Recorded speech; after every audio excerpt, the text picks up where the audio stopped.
नहीं हूँ, government job में हूँ, टाउन प्लानर हूँ। और मैं मंजू दीदी की शायद सबसे बड़ी एकलव्य शिष्य हूँ। क्या बात कर रहे हो, अद्भुत। मेरे को 2016 में कैंसर हुआ था, तो मैंने मेरे किसी फ्रेंड ने बताया, तो मंजू दीदी को मैंने फ़ोन किया, मंजू दीदी ने कोई फ़ोन नहीं उठाया। फिर मैंने इनको गूगल पे ढूंढा, फिर दीदी के वीडियोस देखे।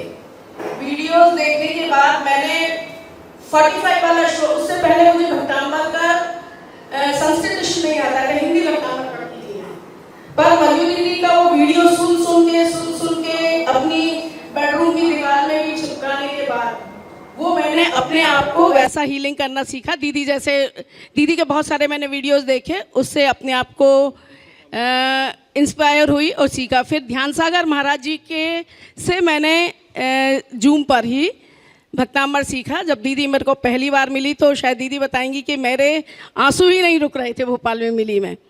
और एक चीज़ और बताती हूँ कि उसके बाद मेरे यहाँ कोई चीज़ नहीं मिलती थी, तो हमारे यहाँ फाइलों में मेरा एक सर्वेयर था, मैं उससे बोलती थी तू लिख दे ओम मंजूमाय नमः, तो वो ओम मंजूमाय नमः लिख देता था। मैंने दीदी को बताया कि दीदी वल्लभ भवन में उसको फाइल ढूंढने भेजती हूँ कि क्योंकि मेरे ऊपर से एक IAS ऑफिसर है, तो फाइलें वल्लभ हमारे यहाँ सेक्रेटरीट में जाती है, नहीं मिलती तो वो वहाँ ओम मंजूमाय नमः मिल जाती थी।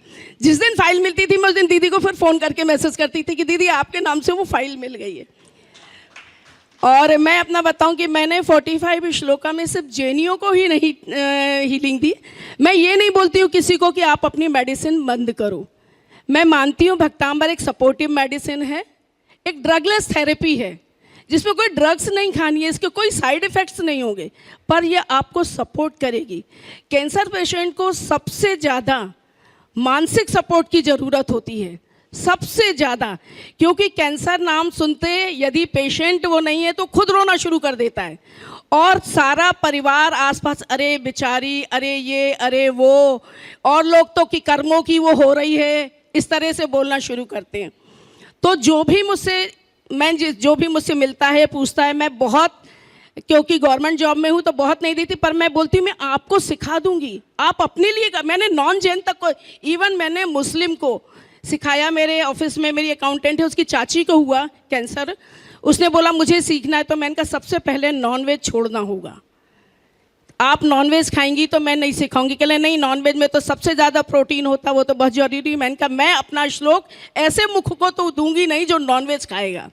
उन्होंने नहीं करा। फिर जब उन्होंने भी शायद मेरे वीडियोज़ वगैरह देखे तो उन्होंने बोला मैं संकल्प लेती हूँ कि मैं नॉनवेज छोड़ दूंगी।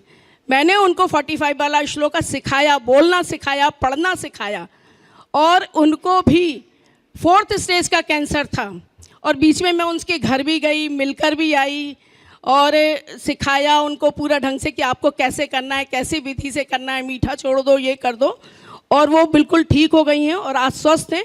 उन्होंने नॉनवेज के साथ प्याज तक छोड़ दिए। वो उन्होंने अपना अलग किचन बना के किचन में खाना शुरू किया। मेरे हस्बैंड के ऑफिस में एक थी, उसको भी थ्रोट का कैंसर हुआ था, पर मैंने उसको भी 45 वाला श्लोक सिखाया। मैं ये नहीं बोलती कि हम कर देंगे, भाई बीमार आप हो तो मेडिसिन आपको खानी पड़ेगी ना, हम कितनी खिला देंगे, हम तो लेप भर लगा सकते हैं, वो लेप इतना असर नहीं करेगा। तो मैंने इस तरह से बहुत सारे लोगों को, हम सबसे पहले जो भी कैंसर पेशेंट होता है उनको ये बोलते हैं कि आप मानसिक रूप से मत करो, छोटा सा एक प्रतिक्रमण करो जिसमें एक धन्यवाद का भाव रहे, एक क्षमा का भाव रहे और एक प्यार का भाव रहे। ये 3 एंजल्स जो हैं, 3 परियां जो हैं, अपने में पाल लो ये, कि सबसे पहले सुबह उठ के धन्यवाद देना कि भगवान आज आपने फिर से मेरी आंखें खोल दी, आपका बहुत बहुत धन्यवाद। अपने बिस्तर को, अपने परिवार को, सबको धन्यवाद दो जो है। उसके बाद क्षमा मांगो कि इस जन्म में और पिछले जन्म में चलने फिरने, बोलने, उठने, बैठने में जिन जीवों को यदि कहीं कोई परेशानी हुई हो वो सब मुझे माफ़ करें, और मेरे दिल में मन का किसी के प्रति क्रोध मत रखो, उनसे भी माफ़ी मांगो। कई बार होता है हम माफ़ी उससे मांगते हैं जिससे गलती ही नहीं की होती है, तो मैंने कहा उनसे नहीं कर सकते तो उनको बोलो, उनको विजुअलाइज करो और उनसे माफ़ी मांगो, और ये बोलो कि प्यार संसार में फैलता रहे। तो इस तरह से मैं उनको सिर्फ मोरल सपोर्ट करती हूँ। मेरा जो ऑन्को सर्जन है, यदि उससे कोई पेशेंट नहीं संभलता और डिमोरलाइज होता है तो तब भी वो मुझे बुलाते हैं और बोलते हैं कि वर्षा प्लीज़ इनको सपोर्ट करो, इनको समझाओ, तुम अपना भक्तांबर श्लोक दो। मुझे यदि मैं आज जिंदा हूँ तो सिर्फ इस भक्तांबर के कारण। बोलो मुझे श्री सिर्फ आदिनाथ डॉक्टर ने भगवान मिनिमम की। 2 महीने का समय दिया था या 2 साल का, बस इतनी ही मेरी जिंदगी थी। डॉक्टर ने मेरे को बोला था सिर्फ 2 साल जियोगी, इससे ज़्यादा जिंदगी नहीं है। उस 2 साल में सिर्फ मेरे बेटे की शादी थी, मैंने एक वो करा, पार्श्वनाथ भगवान मेरे बेटे की शादी हो जाए। फिर मैंने 45 श्लोक का मतलब मैं 48 सांसों में पूरा 45 मतलब एक श्लोक एक सांस में पढ़ती हूँ, वो प्रतिदिन पढ़ती हूँ। सुबह उठ के सबसे पहले 48 सांसों में 45वां श्लोक पढ़ती हूँ। 2 साल के बाद मैंने अपनी बॉडी, चूँकि कैंसर की वैक्सीन बन रही थी, अपनी बॉडी को डोनेट किया। मेरे परिवार ने बहुत अपोज किया, मेरे हस्बैंड ने भी अपोज किया कि नहीं। मैंने कहा मुझे मरना ही है 2 साल बाद, तो ठीक है ना, एक वो हो जाएगा, डॉक्टर को एक बॉडी भी चाहिए।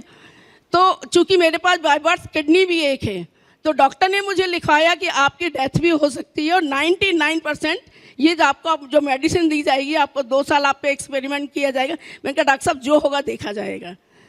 तो वो मुझे मेरा उस टाइम एक टेस्ट होता है जो कि 1,20,000 का होता है, तो पहले वो बोले खुद करवा लो। मैंने कहा नहीं आप ही करवाओ। मैं बॉम्बे जाती थी और वो टेस्ट करवाती थी। उसके बाद हमारी जर्नी में उन्होंने 100-200 लोगों पे किए, हम मुश्किल से 10% लोग जिंदा हैं। मेरे को हर साल में एक रिपोर्ट करवाती हूँ और उनको भेजती हूँ। अभी पिछले 1-8 साल से नहीं भेजी थी। फिर मैंने एक दिन याद आया कि डॉक्टर बनावली को मैंने भेजी नहीं है रिपोर्ट। तो उन्होंने बोला कि मैंने मेल किया उनको कि नहीं ठीक है मेरी रिपोर्ट। तो बोली अरे तू जिंदा है, मैं तो सोचा तू निकल लिया होगा। क्या बात है। मैंने कहा नहीं जिंदा हूँ मैं। तो वो मानते हैं। तो मैंने मंजू दीदी के हाथ के 45 वाले श्लोक की पेन ड्राइव बहुत सारी उनको देकर आती हूँ, हर बार देकर आती हूँ। और वो उनको नहीं पता, वो साउथ इंडियन है, वो बोलते मुझे नहीं पता मेरी एक पेशेंट जिंदा है और ये कान में लगा के सुनने का है तुमको। और वो भी सबको फ्री ऑफ कॉस्ट बांटते हैं। तो डॉक्टर बनावली का ये कहना है कि मुझे नहीं पता, मेरे हिसाब से तो तुमको मर जाना था। मैंने कहा डॉक्टर साहू ने मार दिया मुझे, डॉक्टर गोयनका ने मार दिया, आपने भी मार दिया, फिर भी मैं जिंदा हूँ। इसका मतलब है कि मुझे आदिनाथ भगवान ने जिंदा रखा है। और मैं पूरी हीलिंग जो भी करती हूँ निःशुल्क और निस्वार्थ करती हूँ। मैंने आज तक किसी से एक पैनी नहीं ली। मैं रेकी मास्टर भी हूँ, रेकी भी करती हूँ, पर बोलती हूँ कि आप उस मंदिर में चढ़ा देना जिस मंदिर में आप चाहते हो। मेरी वही फीस है, 1 रुपये से लेकर 100 रुपये जितने डालना हो आप मंदिर की पेटी में डाल देना, वही मेरी पूरी फीस है। बाकी मेरी कोई फीस नहीं है। बस इस तरह मेरी जर्नी चल रही है। और जो भी मेरे पास आता है उसको मैं सिखाती हूँ। बहुत वीडियो कॉल कर करके नहीं देती, मैं कहती मैं सिखा दूंगी। बोले हम उच्चारण नहीं है, तो मैं उच्चारण भी सिखाऊंगी, मैं करना भी सिखाऊंगी। आप जितने दिन सीखोगे 7 बजे शाम के बाद मुझे फ़ोन करो, मैं आपको सिखाऊंगी। तो काम करती हूँ मैं। जय जिनेन्द्र। खूब खूब एक बार जोरदार तालियों के साथ में ऊर्जा को भरने वाला आप सभी लोग देख रहे हैं कि नया जीवन प्रभु ने भक्तामर स्तोत्र से दिया है। इस